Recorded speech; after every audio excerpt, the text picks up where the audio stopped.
2 years ago, Target said it would be raising its minimum wage to $15 an hour by the end of 2020, but some workers are saying the minimum wage increase isn't helping because their hours keep falling, which is making it harder for them to maintain their health insurance or to pay bills. That's according to a CNN News business article published just yesterday on October the 14th.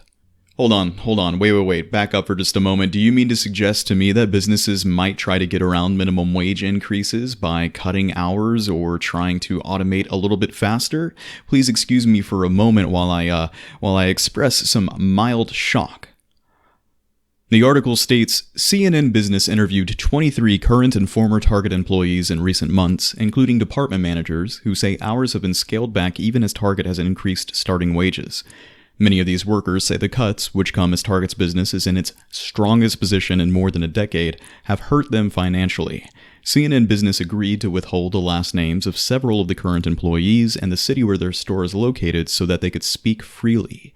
Quote, Target worked me hard from mid-July of 2018 to February of 2019, right before my medical coverage was about to kick in, said Karen Morales, a former Target employee in Diamond Bar, California. She was averaging around 35 to 40 hours a week, she said, and got a letter from the company in February with information about how to sign up for health insurance benefits. They cut my hours right then, and so I begged for hours and always went above and beyond. She quit in May after her hours plummeted to as little as 15 a week. I called in on May the 1st and said, I can't come in today or ever again because I can't afford my daughter's daycare. You guys cut me really bad, Morales said. Another says, quote, I got that dollar raise, but I'm getting $200 less in my paycheck, said one, Heather, who started in November at a Florida store working around 40 hours a week. She's now below 20 some weeks, she said. I have no idea how I'm going to pay rent or buy food. Beyond just a drop in earnings that Target workers who spoke with CNN Business have experienced, employees who average fewer than 30 hours a week during the year aren't eligible to qualify for health insurance benefits through the company during annual enrollment season in the spring. So obviously, I've spoken quite a bit into detail as to why a universal basic income is the only solution that we can have to deal with the problems of the fourth industrial revolution. And that's why it's so important for Andrew Yang to be able to get on stage and talk about how the fight for 15 is a noble effort, but it might not result in all of the solutions that we seek. And I really do hope that we can talk a little bit about that during the national discussion tonight, because let's just take a look and see exactly what Bernie has had to say in response to some of these issues. In an article published to the Des Moines Register, Bernie Sanders heard from a Cedar Rapids worker dealing with fallout after her minimum wage was increased. Sanders of Vermont met with 3 fast food workers after speaking at the Iowa Citizens for Community Improvement event Saturday.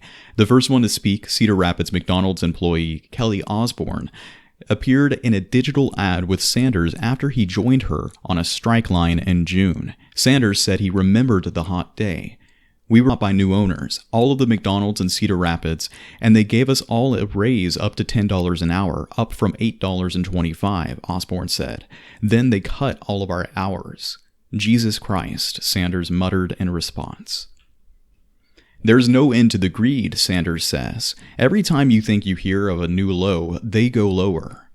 Outside of his exasperation, Sanders told the group progress was being made. 7 states, Amazon and Disney, raised their starting wages to $15 an hour because people came together and demanded better wages. You are incredibly brave, he said. The workers were on strike Saturday and have added demands for union recognition to their cause. As their conversation wrapped up, he added, "Thank you for your courage. I know this is not easy." So there you have it. When we raise the minimum wage to $15 an hour, the only words that Bernie Sanders will have to you if you lose your hours or possibly get automated by a kiosk will be Jesus Christ. Their greed never stops astounding me, or thank you, you've been very brave. I don't have anything against Senator Sanders. I love the cause that he's fighting for, and I think it's noble, but I think that they are outdated solutions to the problems of the fourth industrial revolution. Andrew Yang is offering a universal basic income, which is effectively a minimum wage increase of $6.15 an hour for everyone, even if you're making $0 an hour right now as a caretaker or taking care of your elderly family. I think he's offering so much more to this Cedar Rapids employee and these Target employees, things that could actually expand the possibilities of what they can choose to do with their life while also bettering the position they're in right now. These are the type of solutions that we need to be talking about as a country, and I hope that they talk to Yang about this and hashtag Ask Yang during tonight's debates on October the 15th. We'll have to wait to see how exactly that turns out. So in the meantime, make sure you're following me at Twitter at the Dividend Report, and here on YouTube, make sure you're subscribed and the bell is rung. I look forward to showing up at the Moving Forward podcast tomorrow and having a channel update and some more content to follow afterwards. Thanks for watching, Yang Gang. Let's go secure that bag.